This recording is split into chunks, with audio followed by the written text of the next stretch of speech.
আসন্ন ত্রয়োদশ জাতীয় সংসদ নির্বাচনকে কেন্দ্র করে রাজনৈতিক দলগুলোর সঙ্গে সংলাপ করছে নির্বাচন কমিশন।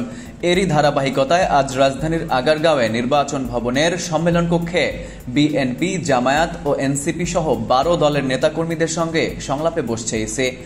বুধবার সকাল 10:30 থেকে দুপুর 12:30 পর্যন্ত জামায়াতে ইসলামী, বাংলাদেশ মাইনরিটি জনতা পার্টি, ইনসানিয়াত বিপ্লব, জাতীয় নাগরিক পার্টি, গণসংহতি আন্দোলন ও জাতীয়তাবাদী গণতান্ত্রিক আন্দোলনের সঙ্গে সংলাপে বসবে নির্বাচন কমিশন। পরে দুপুর 2টা থেকে বিকাল 4টা পর্যন্ত বিএনপি, বাংলাদেশ জাতীয় পার্টি বিজেপি, গণ অধিকার পরিষদ, নাগরিক ঐক্য, বাংলাদেশ রিপাবলিকান পার্টি ও বাংলাদেশ সমাজতান্ত্রিক দলের সঙ্গে মত বিনিময় করবে তারা। গত সোমবার ইসির জনসংযোগ শাখার সহকারী পরিচালক মোহাম্মদ আসাদুল হক এ তথ্য নিশ্চিত করেছেন। এর আগে গত বৃহস্পতিবার, রোববার ও সোমবার 2 সেশনে 12টি করে মোট 36টি নিবন্ধিত রাজনৈতিক দলের সঙ্গে নির্বাচনী সংলাপ করেছে নির্বাচন কমিশন।